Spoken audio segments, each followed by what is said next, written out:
Assalamu alaikum, grade 9s. Okay, so for your homework yesterday, I told you guys to read through these notes on using a calculator. Okay, let's go through it. Okay, if you are using a sharp calculator, use the change button to write a number as a mixed fraction, common fraction, or decimal.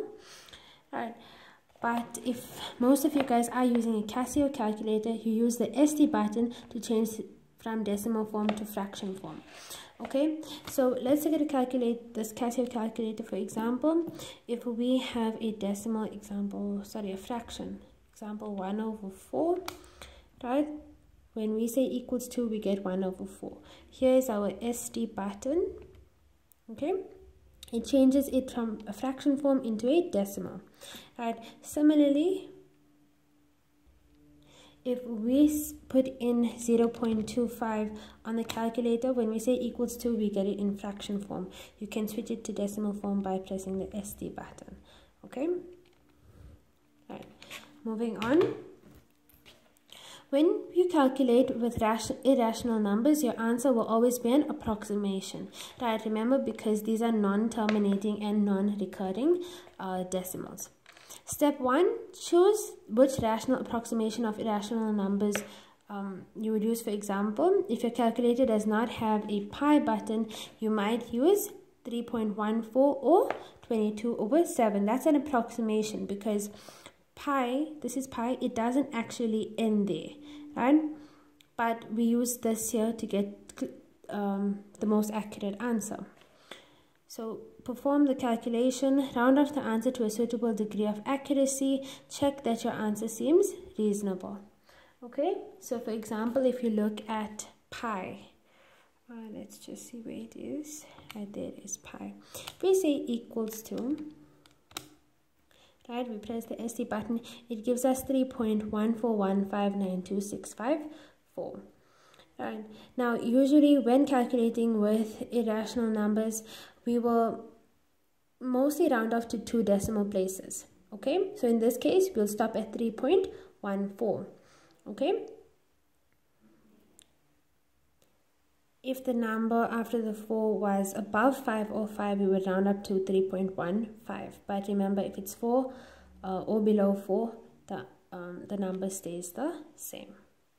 Right, in the next section, we are going to learn how to, we're going to learn methods of addition, methods of subtraction, multiplication, and division. Now, I feel that column method is the simplest method for addition, subtraction, and multiplication, and the long division method is the most simple method for division. Okay, so I'm just going to ignore this adding horizontally. Instead, I'm going to use the column method. Okay. So let's look at this example. 384 plus 527 plus 472. Okay, this is our actual sum here. 384 plus 527 plus 472. This is how you are going to write it when we are doing column method. Now remember, our place value, right, this is our units, this is our tens, and this is our hundreds. They must be in line with one another, okay, so you don't get confused when adding them up. So let's go through this example. 7 plus 4 is 11, plus 2 will give us 13. So we put down the 3, which is the unit, right, and we carry the 1 over. Then we say 8 plus 2 is 10, plus 7 is 17, plus the 1 is 18. We are going to put down the 8 and carry the 1.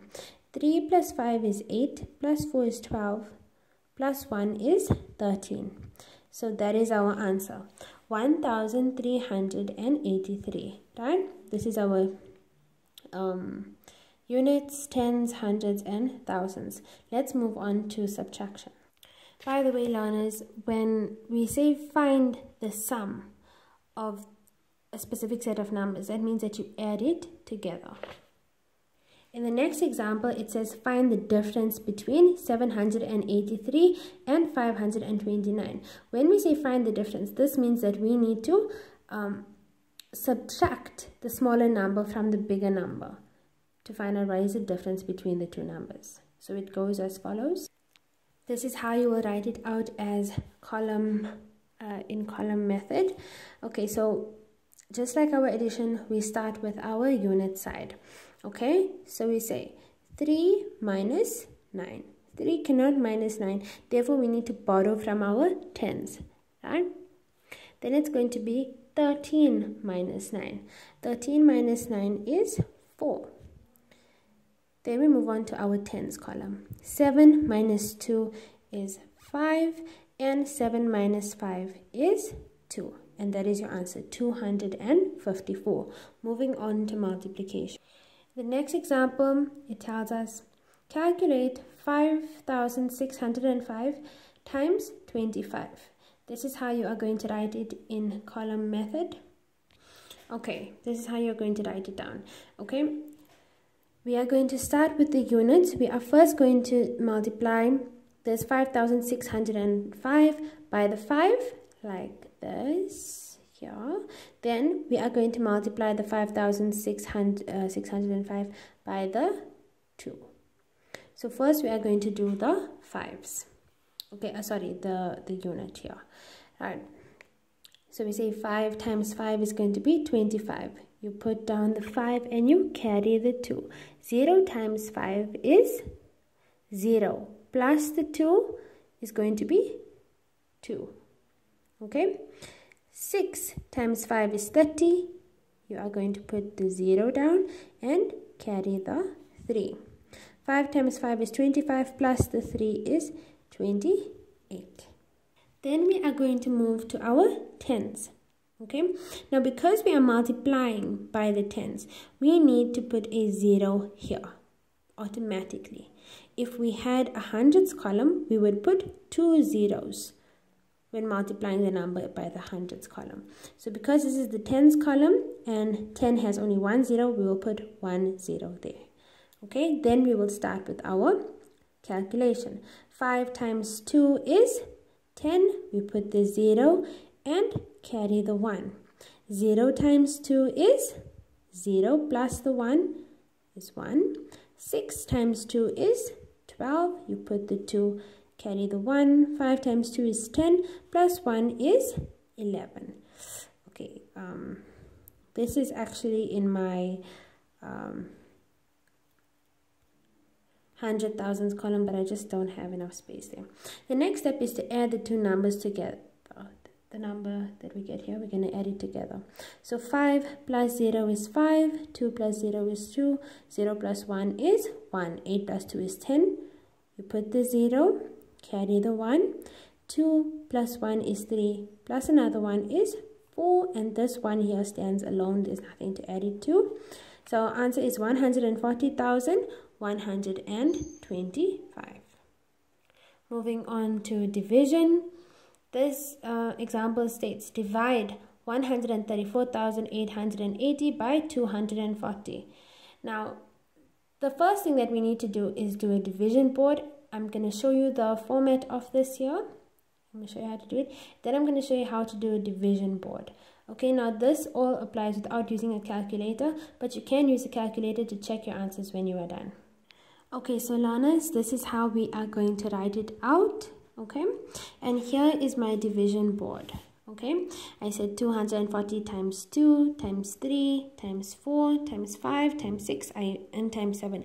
As you can see, I use column method. Now I'm going to show you how this is going to work. Okay, now if you look at 240, we are going to start here from the highest number, right, which is 100,000. How many times can 240 go into this one? Because it cannot go into the 1, we say how many times can 240 go into 13? It cannot, so we say how many times can it go into 134? Still, 240 cannot go into that number. Then we say how many times can 240 go into 1,348? Let's see. If we times it by 2, we get 480. So it can go into it more than 2 times. Let's see what number we times it by to get the closest to this amount. We say 240 times 3, we get 720, times 4, 960, times 5, 1,200, times 6, 1,440. As you can see, when we times it by 6, it goes over 1,348. Right? If we times it by 5, it goes to 1,200. So this is the number.